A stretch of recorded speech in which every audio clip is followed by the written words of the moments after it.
E olha, na semana passada nós trouxemos aqui ao programa uma advogada para falar sobre a reforma trabalhista. Ela tirou muitas dúvidas, mas de lá para cá, gente, em poucos dias muita coisa foi alterada. E é por isso que está aqui comigo hoje o Dr. Thiago de Souza Albuquerque, que é especialista em direito do trabalho, para nos explicar que mudanças são essas, né? O que está acontecendo. Dr. Thiago, seja bem-vindo, tudo bem? Tudo bem, boa tarde. Boa tarde. Dr. Thiago, para a gente fazer um breve resumo, no dia 11 de novembro, a lei entrou em vigor. No dia 13, Michel Temer revogou, pediu para fazer algumas mudanças. Exato. De lá para cá, um pediu para ser medida provisória, outro pediu para ser projeto de lei. E aí, os leigos, eu inclusive, o que isso quer dizer na nossa vida? Na verdade, o que aconteceu foi que o presidente da Câmara de Deputados queria que fosse encaminhada alteração na reforma trabalhista que começou a valer desde o dia 11. E ele queria que fosse por projeto de lei. E o presidente não entendeu que queriam que a validade dela, a vigência dela fosse imediata. Então, ele já fez por medida provisória e já a partir do dia 14 houveram algumas alterações pontuais no texto original da reforma trabalhista, né? Essas mudanças que ele sugeriu fazem grande diferença no que a gente viu do dia 11 de novembro? Nos pontos que foram alterados pela reforma, fazem sim. Por exemplo, a jornada 12 por 36, que antes da reforma exigia... Trabalha 12 e folga 36. Perfeito. Que antes exigia, por exemplo, que o trabalhador, que ela fosse acordada via convenção coletiva, com a reforma caiu. Com a medida provisória voltou nas questões que, nos trabalhos relacionados à saúde. Então, a regra é não necessitar do acordo coletivo, mas nas profissões que envolvam cuidados com a saúde, daí você volta à necessidade da convenção coletiva. Tá, esse é um exemplo, né? Esse é um exemplo. Inclusive, tem pergunta aqui do nosso público virtual, o Alexandre mandou, a respeito das férias. Se a gente não quiser aceitar o parcelamento das férias, posso pegar 30 dias direto? As férias, o direito aquisitivo de férias, ela é de 30 dias. A possibilidade que a reforma deu é de fracioná-las em até 3, desde que haja acordo entre empregado e empregador. Um mínimo de 14, que as outras remanescentes têm um mínimo de 5 dias cada uma. Então, assim, a regra são 30 dias direto, e aí o empregado e o empregador vão negociar a alteração com relação a isso. Mas é bom senso, eu acho que nós não devemos pensar só na gente, mas também no todo da empresa, também para essa situação. A gente sabe que isso é muito de diálogo, né? Perfeito. Por exemplo, olha, eu quero tirar 30 dias, mas aí o chefe, olha, mas eu preciso que você fique só 15 ou 20, né? Isso vai ser negociado e cada um vai entender como pode colaborar com isso. Uma mão lava a outra, né? Uma mão lava a outra, exatamente. A gente sabe que essas relações são assim, exato, né? Um dia um precisa de um pouquinho, outro dia outro que precisa.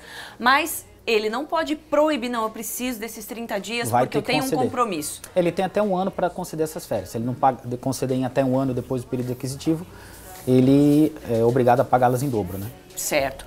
Vamos falar de jornada de trabalho, da mudança. Como é que fica? Bom, da 12 por 36? De forma geral, como é que fica? Não sei se teve alguma mudança. A alteração da reforma trabalhista foi assim, que nós temos a questão da jornada normal, que a gente trabalha 44 horas semanais, e aí agora veio a alteração para o trabalho parcial. Basicamente você trabalha meio período, vamos colocar assim, né? E aí que ele não permite as horas extras, mas tem uma outra exceção, que se você trabalha um pouco menos na questão do trabalho parcial, você pode ter um pouquinho acréscimo de horas extras. Mas por que disso? Vamos falar em meio período, porque se você trabalha no local, você tem tempo de chegar, se deslocar até outra atividade que você tem. A outra modalidade que veio para dentro da CLT, que também sofreu uma pontual alteração, é o trabalho intermitente. Um exemplo claro de trabalho intermitente que já existia, por exemplo, eram os professores de pós-graduação, de faculdade. Durante o semestre ele dá aula aqui, dá aula ali, não há uma regularidade em relação a isso, né? Nessa situação do trabalho intermitente. Essas são basicamente as jornadas novas que nós temos aí. Certo. Vamos falar das grávidas, doutor, porque na outra conversa a gente não teve tempo de abordar a questão da gestação. Perfeito. Como é que fica tanto o período de licença, quanto o período que a pessoa está na empresa, quando ela volta, o que muda para as grávidas? Não mudou nada. Ela tem estabilidade a partir da concepção, né? A partir do conhecimento da mãe. Na verdade, a partir do momento que o médico diz assim, ó, você está grávida desde tal data. Até o momento até os 5 meses depois que ela tem do afastamento, enfim, essa estabilidade toda que ela tem. E aí tem as exceções, né, que a empresa ela pode conceder até um período maior de afastamento para ela, conforme a lei. O que mudou com relação à reforma trabalhista é que a reforma permitia que gestantes pudessem trabalhar em atividades insalubres. E aí a MP veio e disse, não, peraí, não é toda atividade insalubre. Primeiro requisito, a gestante ela tem que querer trabalhar e tem que ser autorizada por um médico, e essa atividade insalubre ela tem que ser grau mínimo ou médio. Por que disso? A gente não está se preocupando só com a gestante em si, a gente está se preocupando aí com o crescimento, né, do feto, do bebê que está ali. Claro. É o bem-estar, a saúde da mãe e do filho, né? Perfeito. E questão de representação sindical, isso já perde-se um pouquinho do poder?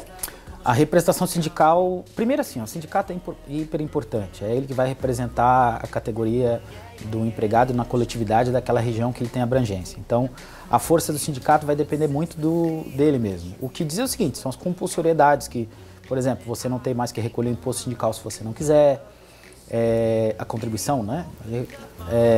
Se você não quisesse.